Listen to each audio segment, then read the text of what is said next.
अस्सलाम वालेकुम, आप देख रहे हैं स्पोर्ट्स बज़ और मैं हूं लुकमान अली। मुल्तान टेस्ट की बात करेंगे, Pakistan versus England test match, और इसमें पाकिस्तान ने शानदार कमबैक किया है। पाकिस्तान की तरफ से अब्दुल्ला शफीक और कप्तान शान मसूद ने सेंचुरियां दागकर एक तरह से बड़ा सरप्राइज दिया है, क्योंकि वो पाकिस्तानी टीम जो मुसलसल स्ट्रगल कर रही थी उसकी परफॉर्मेंस पर सवालात उठ रहे थे, लेकिन कहीं ना कहीं उसको ब्रेक लगती हुई नजर आई है और आज पाकिस्तान की बैटिंग में थोड़ी जान नजर आई। और इसके साथ साथ लेकिन इसके साथ बदकिस्मती यह है कि मुसलसल मौके देने के बावजूद साइम अयूब एक मरतबा फिर नाकाम हुए हैं और सिर्फ बहुत कम रन्स बनाए। 10 बॉल खेले, 4 रन्स पर एक मरतबा फिर वो पवेलियन लौट गए, जबकि बहुत सारी आवाजें उठ रही थी कि साइम अयूब की जगह पर आपको कामरान गुलाम को मौका देना चाहिए। कामरान गुलाम बहुत अच्छा परफॉर्म कर रहे थे चैंपियंस कप में, इससे पहले जितनी भी ट्रॉफीज हुई डोमेस्टिक क्रिकेट में भी शानदार परफॉर्म किया, लेकिन साइम अयूब को खिलाया गया और एक मरतबा फिर साइम अयूब नाकाम हुए हैं। इसी के साथ साथ मोहम्मद हुरैरा भी मौजूद हैं, लेकिन हुरैरा को भी मौका नहीं दिया जा रहा। दूसरी जानिब साइम अयूब जो नाकामियां हैं उनकी मुसलसल एक तवील फहरिस्त बनती जा रही है, कहीं पर ब्रेक नहीं लग रही है। यूं पाकिस्तान ने मजबूती तौर पर आगाज अच्छा किया है टेस्ट मैच का। मुल्तान टेस्ट में पाकिस्तान की पोजीशन इस वक्त मजबूत है। इसी पर बात करेंगे, पिच कैसा बिहेव कर रही है, प्लेयर्स कैसा खेल, आने वाले दिनों में टेस्ट मैच कहां पर खड़ा होगा, लेकिन अभी शामिल करेंगे टॉप स्टोरीज। पाक इंग्लैंड सीरीज का पहला टेस्ट मुल्तान में जारी, पाकिस्तान की शानदार बैटिंग। मुल्तान टेस्ट में कप्तान शान मसूद और अब्दुल्ला शफीक ने सेंचुरियां दाग दी, पाकिस्तान की पोजीशन मुस्तहकम। इंग्लैंड का पाकिस्तान को आसान हरीफ मानना हमाकत होगी, साबिक इंग्लिश कप्तान नासिर हुसैन का बयान। पाकिस्तान क्रिकेट टीम कभी भी खतरनाक साबित हो सकती है, ऑस्ट्रेलिया दौरे पर बाबर और शाहीन खतरनाक हो सकते हैं, Glenn Maxwell. Legend cricketer Syed Jasuriya Sri Lankan cricket team के फुल हेड कोच मुकर्रर। वर्ल्ड कप में भारत से शिकस्त की रवायत बरकरार, मर्दों की तरह वुमेन्स टीम को भी हार का सामना। Nordic junior open squash championship, Pakistan की महविश अली ने टाइटल अपने नाम कर लिया। आज की टॉप स्टोरीज आपने जानी है। बात करेंगे मुल्तान टेस्ट के पहले रोज पर पाकिस्तान के उस जबरदस्त कमबैक पर, पाकिस्तान की बैटिंग पर। हमारे साथ मौजूद हैं सीनियर स्पोर्ट्स जर्नलिस्ट बदियुज़ ज़मान साहब। बदी साहब, बहुत शुक्रिया, आपने हमारे लिए वक्त निकाला। सबसे पहले तो हम यहीं से आगाज करेंगे कि मुल्तान टेस्ट में पाकिस्तान ने उम्दा खेल पेश किया है। पाकिस्तान का कमबैक अच्छा है या फिर पिच ऐसा बिहेव कर रही है कि बैटिंग ट्रैक है, यहां पर कोई मसला ही नहीं है और पाकिस्तानी प्लेयर्स ने अच्छा परफॉर्म कर दिया? क्या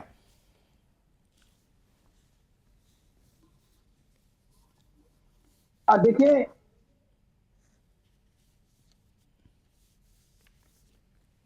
पाकिस्तान कोचेज जो हैं वो डरे हुए हैं। इसी वजह से उन्होंने पिच ऐसी बनाई है कि वो उनको बैटिंग फ्रेंडली पिच हो, ताकि अगर वो जीत ना सके तो ड्रॉ तो कर ले। लेकिन जिस तरीके से टॉस जीता था शान मसूद ने, उन्होंने बैटिंग की, यही अल्फाज जो थे वो इंग्लिश कप्तान के भी थे कि अगर वो टॉस जीते तो वो भी जो है बैटिंग को तरजीह देते, तो वो भी जो है इतना बड़ा रन कर सकते। क्योंकि पिच में मुझे जो मैं देख रहा हूँ, क्योंकि जो लोग क्रिकेट खेलते हैं या देखते हैं उनको समझ आ जाती है, कोई पिच में मूव नहीं था, फास्ट बॉलर की गेम इतनी ज्यादा आउटस्टैंडिंग नहीं हो रही थी, कोई भी स्पिनर ने बॉल किया वो बल्कि सीधा सीधा रह रहा था, बॉल में अभी भी स्पिन भी नहीं है। तो पहला दिन तो ऐसा था कि यहाँ पर इस विकेट पर भी अगर आप रन ना करते तो मेरे ख्याल में फिर आपको इस क्रिकेट खेलने का कोई फायदा नहीं है। साइम अयूब को बार बार चांस देना ये पाकिस्तान के लिए अच्छा नहीं है। मैंने यहाँ नेशनल स्टेडियम कराची में शान मसूद ने जब प्रेस कॉन्फ्रेंस की थी तो उसने उनसे कहा कि एक बंदे को आप T20 वनडे और 3 टेस्ट मैच खिलाते, तो कह रहे नहीं आप गलत कह रहे हैं, तो वो नहीं खिलाते, तो ये क्या खेल रहा है? देखिए, आप गलत नहीं करते। फिर उससे मैंने कहा कि 19 रन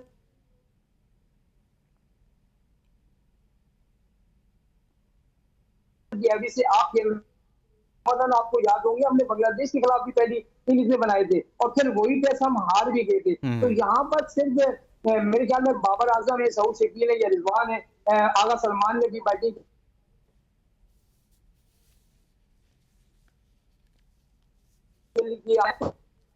इनको 250, पौने 300 या 300 पे आउट करना होगा अगर आपने मैच जीतना है। तो मैच में आपको 20 विकेट भी चाहिए होती है, तो आपके पास ऐसा कौन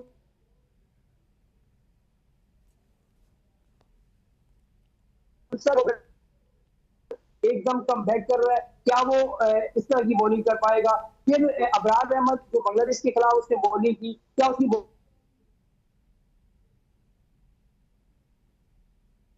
बॉलिंग में वो डालेगा। ये वो चीजें जो पाकिस्तान को मद्देनजर रखनी है। हाँ, अगर आप ड्रॉ भी नहीं खेलने जा रहे तो फिर आप खेलते रहे, 2 दिन 3 दिन बैटिंग करते रहे, लेकिन सबसे बड़ी बात ये, अगर आप 550 रन करके पहली इनिंग में भी फिर भी टेस्ट ना जीते तो मेरे ख्याल में अगर आपको जो है ये चीजें देनी देती तो मेरे ख्याल में दिलेराना फैसले करने होंगे, बुजदिली से निकलना होगा, डर से निकलना होगा, फोर्स से निकलना होगा, जब भी हम टेस्ट मैच जीतेंगे। जब तक हम डरते रहेंगे तो 9 बार हार चुके, ये 10वां बार ना हो जाए। तो मेरे ख्याल में पाकिस्तान ने स्टार्ट अच्छा लिया, आशान मसूद ने अच्छी बैटिंग की है, अब्दुल्ला शफीक ने अच्छी बैटिंग की। अच्छा है कि उन्होंने रन किए, इनका जो है वो और दिल बड़ा होगा और अगले मैचेस में भी रन करेंगे। तो मेरे ख्याल में पाकिस्तान को जब बैटिंग आप अच्छी करेंगे तो फिर बॉलर्स को भी आउट करने होंगे। जब तक आप 20 विकेटें नहीं लेंगे, आपको 20 विकेटें भी लेना है, लेकिन पाकिस्तानी कोचेस जैसा कि आपने कहा कि ऐसा लगता है कहीं पर डरे हुए थे और उन्होंने बैटिंग ट्रैक बना दिया और पाकिस्तान ने अच्छा परफॉर्म भी कर दिया। अब तक की सूरत हाल तो ये है। लेकिन बदियुज़्ज़मान साहब, हम बात कर रहे हैं, आपने खुद भी बात की जिस तरह से साइम अयूब की, साइम मुसलसल नाकाम हो रहे हैं, जबकि आपके पास कामरान गुलाम भी मौजूद हैं, मोहम्मद हुरैरा भी मौजूद हैं और दीगर बहुत सारे प्लेयर्स मौजूद हैं। लेकिन जो पहचान बनी थी साइम अयूब की वो तो T20 था, आपने उसको टेस्ट खिलाना शुरू कर दिया, यानी कि आप खुद ही एक प्लेयर को नाकाम करने के लिए उससे ऐसी क्रिकेट खिलवा रहे हैं जिसके लिए वो खेलना ही नहीं चाहता होगा, लेकिन हम ये समझते हैं कि उसके लिए वो क्रिकेट सूट नहीं करती टेस्ट। अभी आप एक बात और भी देख लें कि आप साइम अयूब को तो आप T20 के लिए लाए थे, वनडे भी खिला दिया, टेस्ट भी खिलाया जा रहे हैं, मुसलसल खिलाए जा रहे हैं। और अब जो है सऊद शकील है जो टेस्ट मैच के लिए परफेक्ट था, उसको आप T20 भी खिला रहे हैं। तो आप देखिएगा कि ये जो सऊद शकील है ये भी इसी डगर पे आ जाएगा, आ चुका है। आप किसी 3 इनिंग के उठा के देखिए उसने क्या रन किए, फिर 5-6 इनिंग ऑस्ट्रेलिया के खिलाफ उसके देखिए उसने टोटल 85 रन किए थे। तो मेरे ख्याल में आपको फॉर्मेट के लिहाज से पहले बातों को तैयार करना है। कामरान गुलाम का क्या कसूर है भाई? मैंने चार मसूद से कहा इसके क्या कसूर किया, जब बुढ़ा हो जाएगा तो उसको खिलाओगे। हाँ। तो वही चक्कर है कि पसंद नापसंद आज भी है। हुरैरा है, रन कर रहा है, उसको आपने बाहर बिठाया हुआ है, उसके साथ ज्यादा फरहान है, लाते हैं बैट पे बिठाते हैं, बाल ले आते हैं। नया टैलेंट कैसे सामने आएगा? नया टैलेंट सामने जब आपने ये सर्जरी होगी, वो सर्जरी होगी, हमें तो एक भी सर्जरी नजर नहीं आई। आप फिर वो नुमान अली को लेके आगे 38 साल की उम्र में फिर आप इन फिट, आप उसको मुकम्मल फिट हुआ नहीं, आप आमिर जमाल को लेकर आगे। तो ये चीजें मीर हमजा ने क्या कसूर किया पिछले मैच में आउट किए, उसको आपने फिर बिठा दिया। तो भाई जब तक आप तगड़े फैसले, अच्छा बदियुज़्ज़मान साहब, अगर मीर हमजा को शामिल किया जाता, अगर मीर हमजा को शामिल किया जाता तो आपके ख्याल में किसको रेस्ट देना चाहिए था? या आमिर जमाल की जगह पर मीर हमजा होने चाहिए थे या फिर शाहीन शाह अफरीदी की जगह पर होने चाहिए थे? देखिए शाहीन शाह अफरीदी ऐसा है कि बड़ा नाम है और वो किसी भी टाइम जो है वो बल्लेबाजों को परेशान कर सकते हैं। इंग्लैंड वाले पहले से पहले खुद बयान दे चुके हैं। नसीम शाह को आप बात नहीं कर सकते, उसकी स्ट्रेंथ ऐसी है, उसकी बॉलिंग ऐसी है, वो आउट करने का हुनर जानता है। आमिर जमाल की बात मैं इसलिए कर रहा हूँ कि आमिर जमाल एकदम जो कोई भी खिलाड़ी जो है वो इंजरी से सेहजाब होने के बाद आता है तो उस तरह की परफॉर्मेंस नहीं दे पाता। और जो खिलाड़ी फिट आपके साथ बॉलिंग कर रहा है, और पिछले बांग्लादेश के मैच में आप देखेंगे उसने बॉलिंग भी कितनी अच्छी की आपके खुरम शहजाद के साथ, तो आपने मीर हमजा को किस बेस पे बाहर बिठाया? तो मेरे ख्याल में तो ये तो ज्यादती हो गई। प्ले परफॉर्म कर रहा है उसको आप बाहर बिठा देते हैं, और जो परफॉर्म नहीं कर रहा था इंजरी से वापस आता है उसको आप वापस से जो है खिला देते हैं। तो ये चीजें खत्म करनी पड़ेगी जब भी पाकिस्तान टीम जो है टेस्ट क्रिकेट में ऊपर के नंबरों पर आएगी। वरना आप 8 नंबर पे तो स्टैंड कर रहे हैं। अगर खुदा ने खासा अल्लाह ने अगर हमको कहते हैं जीते, अगर यहाँ भी सही जीत जाएगा तो फिर तो हम हो सकता है कि रैंक इसके जो वर्ल्ड चैंपियनशिप है, टेस्ट चैंपियनशिप। बिल्कुल ठीक कह रहे हैं आप। बदियुज़्ज़मान साहब, आप हमारे साथ ही रहेगा, एक ब्रेक के लिए कहा जा रहा है, ब्रेक के बाद वापस आएंगे तो बात करेंगे मुल्तान टेस्ट मैच पर। Stay with us. Welcome back. हम बात कर रहे हैं मुल्तान टेस्ट मैच पर, जहां पर अब्दुल्ला शफीक और शान मसूद ने ज़बरदस्त परफॉर्म किया है, ताहम साइम अयूब एक मरतबा फिर नाकाम हुए हैं। इस पर हम बात कर रहे हैं, लेकिन आगे बढ़ने से पहले कुछ स्टैट्स हम आपके सामने रखेंगे। दोनों टीमों के कप्तान, पाकिस्तान की तरफ से शान मसूद कैसा परफॉर्म करते रहे हैं और इसी तरह से इंग्लैंड की तरफ से क्या परफॉर्मेंसेज सामने आई हैं। कुछ स्टैट्स हैं वो हम आपके सामने रखते हैं और दोनों की परफॉर्मेंसेज का जायज़ा लेते हैं कि दोनों कहाँ पर स्टैंड कर रहे हैं। और इन स्टैट्स की बुनियाद पर अगर देखा जाए तो शान मसूद को देखें तो मैचेस इनके 33 हैं, रन्स इनके 2025 हैं, एवरेज 28 की है, 10 50s की हैं इन्होंने और 500 की हैं। ये पाकिस्तान के कप्तान शान मसूद की परफॉर्मेंस है। और इसी तरह से हम दूसरी तरफ इंग्लैंड की तरफ से देखें तो ओली पॉप की परफॉर्मेंसेस को, मैचेस उनके 49 हैं, रन्स उनके 2881 हैं, एवरेज उनकी 35 की है और 13 50s की हैं, 700 हैं। मजमूई तौर पर देखा जाए तो दोनों जो हैं वो ज़बरदस्त हैं और एक दूसरे के 19-20 के फ़र्क के साथ मौजूद हैं। हमारे साथ सीनियर स्पोर्ट जर्नलिस्ट बदियुज़्ज़मान सर मौजूद हैं, उनसे बात करते हैं। सर, कैसे देखते हैं दोनों टीमों को? अगर देखा जाए पाकिस्तान हालिया सीरीज बांग्लादेश से हारा, घर में हारा, वाइट वॉश हुआ, दूसरी तरफ इंग्लैंड की टीम, दोनों टीमों को किस तरह से रेट करेंगे आप? देखिए, हम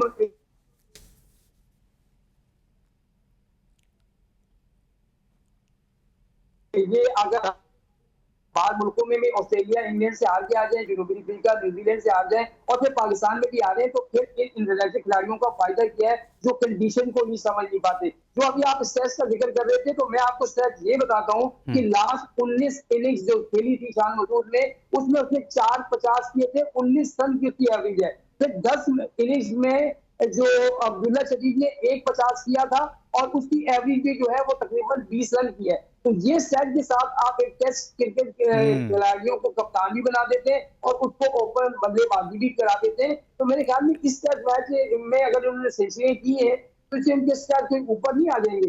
एक बंदा अगर 30 की एवरेज से टेस्ट क्रिकेट में रन कर रहा है और वो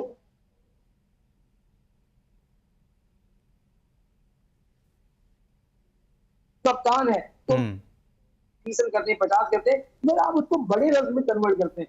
लेकिन हमारे यहाँ कोई ऐसा बल्लेबाज नहीं है सवाए बाबर के कि जो जाकर जो है वो 50 को 100 में कर सके।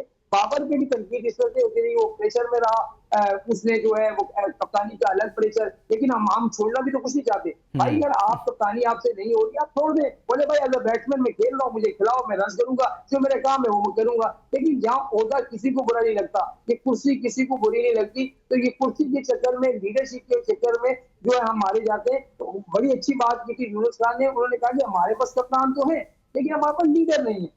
जब तक टीम में लीडर नहीं होगा वो टीम नहीं चला सकता। आप बैटिंग अच्छी करके आ जाए और बाहर जब आप बॉलिंग कर रहे हो तो बाहर से आपको आके जो बाउंड्री पे कोच खड़ा होकर मशवरा दे, असिस्टेंट कोच आपको मशवरा दे, वो ये करो वो करो। सर आप तो शान मसूद की बात कर रहे हैं, लेकिन शान मसूद पर बहुत सारे लोग तो हमारे साथ आकर कहते हैं भाई उसे तीनों फॉर्मेट का कैप्टन बना दें, और आप तो कह रहे हैं कि उनकी 19 की एवरेज के साथ उनको टेस्ट टीम का कैप्टन बनाया है। यहाँ पर तो ये बातें होती हैं, बास हल्के ये कहते हैं कि जी तीनों फॉर्मेट्स का बना दें, ये तो फिर पाकिस्तान क्रिकेट के साथ खिलवाड़ होगा ना। मसला ये है कि वो इंग्लिश बोलना जानता है भाई, तीनों को कप्तान इसलिए बनाते हैं कि वो इंग्लिश पढ़ा लिखा है, इंग्लिश अच्छी बोलता है, इंग्लैंड में भी जाके बोलेगा, ऑस्ट्रेलिया में बोलेगा। बाबर जो है वो इंग्लिश सही नहीं बोलता, या दूसरा कोई आएगा वो इंग्लिश सही नहीं बोलेगा। लेकिन सर हमने दुनिया के साथ चैंपियंस ट्रॉफी खेलनी है, मैचेस खेलने हैं, वहां पर इंग्लिश लैंग्वेज कोर्स थोड़ी करवाना है कि हम शान मसूद को कैप्टन बनाकर, अगर इंग्लिश अच्छी बोलता है तो हमारे यही तो रिवाज है, हमारे यही तो रिवाज है। हम कप्तान देखिए, एक कप्तान जो होता है ना, सरफराज अहमद कप्तान था, उनको पता था कि मैंने टेस्ट क्रिकेट में कैसी कप्तानी करनी है, वनडे में कैसी करनी है, T20 में कैसे करनी है। वो खुद कभी ऊपर आके उसने ये नहीं कहा कि मैं 3 नंबर चला जाऊं या 4 नंबर चला, जहाँ टीम परफॉर्म लड़का कर रहा होता था उसी नंबर पे भेज जाता था। हमारे यहाँ तो किसी को पता नहीं था, एक दिन वो 4 नंबर पे आ जाता है, दूसरे दिन वो 8वें नंबर पे बैटिंग कर रहा होता है। तो ये चीजें जो होती है, कप्तान बड़ी सोच समझ के अपनी प्लानिंग करता है, लेकिन कप्तान को मशवरे देने वाले head coach, assistant coach, manager, पता नहीं कौन कौन उनको मशवरे देता है। फिर ऊपर से आप 15 रुकनी टीम है, 15 रुकनी आपके साथ जो है वो कोचिंग स्टाफ बैठा होता है, तो किस लेकिन सर हमारे यहाँ तो जो ऐसी प्लानिंग सामने आ रही है, जो गुज़िश्ता 2-3 सालों से 3-4 सालों से मैं देख रहा हूँ, हमारे कैप्टन्स की प्लानिंग ऐसी आती है कि कहीं पर हमारी जगह पर कोई ना आ जाए। उनकी मौसर प्लानिंग यही रही है, मुझे गेम में तो कहीं पर उनकी कोई प्लानिंग नजर नहीं आई, सिर्फ और सिर्फ यही रही है कि मेरी जगह पर कोई और ना आ जाए। ये मौसर प्लानिंग रही है, इस पर मैं जरूर सबको दाद देता हूँ। मैं आपको ये बता रहा हूँ कि हमारे पास जो है ना, पिछले कई 3-4 साल आप उठा लें तो वही प्लेयर आज तक T20 खेल लें, वनडे खेल लें और टेस्ट क्रिकेट खेल लें। इमामुल हक ने क्या कसूर किया था कि टेस्ट क्रिकेट में उसको बाहर कर दिया? उसकी तो 56 रन की एवरेज है भाई, उसको क्यों बाहर किया हुआ है? सबसे बड़ी बात यह है, या पसंद नापसंद, जो आपके पसंद में आ गया वो ठीक है, जो नापसंद हो गया वो बाहर हो गया। ये चीजें नहीं होनी चाहिए। आप जब तक जो है दोस्तियां यारियां टीम में निभाएंगे तो पाकिस्तान टीम की परफॉर्मेंस नहीं अच्छी होगी। एक को कप्तानी से हटा दो तो दूसरा साथ छोड़ देता है, हाँ। दूसरे को कप्तानी से हटा दो तो दूसरा साथ छोड़ देता है। यहाँ हर कोई चाहता है कि मैं कप्तान बन के टीम में रहूं। मसला ये कप्तानी के नहीं होता, किसी कप्तान को आगे तो जाने दो। पाकिस्तान सबसे पहले है या कप्तान सबसे पहले है? सबसे पहले तो आप पाकिस्तान जीतेगा तो आप कप्तान रहेंगे ना भाई। तो पाकिस्तान को हरवाते रहेंगे तो पाकिस्तान आप कप्तान कैसे रहेंगे? तो यही चीजें हैं कि जब तक आप इंटरफेस सबकी खत्म करें और ये जो सेंटर कॉन्ट्रैक्ट जो भी खिलाड़ी कहते रहे आप मानते रहे, आप जो आईसीसी के फंड से उनको पैसे देते रहे, आप लोगों के पैसे देते रहे, उन खिलाड़ियों के जो है नखरे इतने हो गए कि वो अपने आप को बहुत बड़ा तुरम खान। आप मुझे ये बताएं ना, ऑस्ट्रेलिया का ट्रेविस हेड है वो रन्स पे रन्स कर रहा है और भाई आज दिन तक हमें बताएं कि उसने कौन सी डिमांड की। विराट कोहली ने 27,000 रन के रिकॉर्ड तोड़ दिया, कौन सी डिमांड की? वहां तो ऐसा कुछ सर वो नहीं होता। कप्तानी हमारे छोड़ गया, टीम वो में उसने होता है। कप्तानी छोड़ दी, उसने कप्तानी छोड़ दी। विराट कोहली ने यहाँ कप्तानी छोड़ने के लिए तैयार ही नहीं होते, परफॉर्मेंस भी नहीं होती और कप्तानी भी नहीं छोड़ते। ये हाल है यहाँ पर। मसला सारा ये है कि वो वही है ना कि मैं लीडर बन के रहूं। हाँ। असल में जब आपको कप्तानी का प्रेशर, जब आपको अपनी बैटिंग का प्रेशर, जब तक कप्तान का काम क्या होता है, जब तक कप्तान परफॉर्म नहीं करेगा, टीम परफॉर्म नहीं करेगी तो आप किसी को कुछ कह भी नहीं सकते। अगर बाबर रन नहीं करता, 16 इनिंग्स में बाबर ने भी रन नहीं किए, आप किसी को कुछ कह सकते हैं भाई तुम रन क्यों नहीं कर रहे हो? हाँ। तो वो आगे से जवाब देगा भाई आपने क्या किया। तो यही मसला होता है कि आप कप्तानी जिस तरीके से दुनिया भर के लोग करते हैं, एबी डिविलियर्स से बड़ा प्लेयर था कोई, उसने तो अपने बिल्कुल रूट में क्रिकेट छोड़ दी। उसने कहा जी अब मुझे समझ आ रहा है कि मैं जो है अब क्रिकेट मुझे मेरी आंखें इजाजत नहीं देती कि मैं बॉल को सही तरीके से पकड़ लूं, छोड़ दिया। क्या उसको किसी ने क्या कहा? असल में हमारे यहाँ अभी हाँ। जो ऐसे प्लेयर हैं जिनकी उम्र 37-40 साल 42-43 साल हो जाती है, वो क्रिकेट से किनारा कशी नहीं करते, कहते हैं भाई यहाँ नहीं तो यहाँ से, यहाँ नहीं तो यहाँ से, कुछ ना कुछ तो खेलते रहेंगे। तो कप्तान के लिए मेरे तो ख्याल है कि कप्तान एक ऐसा प्लेयर होना चाहिए जो खुद परफॉर्म करे, लड़कों से परफॉर्म करवाए, पाकिस्तान को मैच जितवाए। बहुत बहुत शुक्रिया। सीनियर स्पोर्ट्स जर्नलिस्ट जमात साहब हमारे साथ मौजूद थे और हमने बात की है मुल्तान टेस्ट पर, पाकिस्तान की कुछ अच्छी परफॉर्मेंसेस पर और साथ में साइम अयूब की मुसलसल नाकामियों पर। इसके साथ इजाज़त दीजिए और अपना बहुत सारा ख्याल रखिए। अल्लाह हाफ़िज़।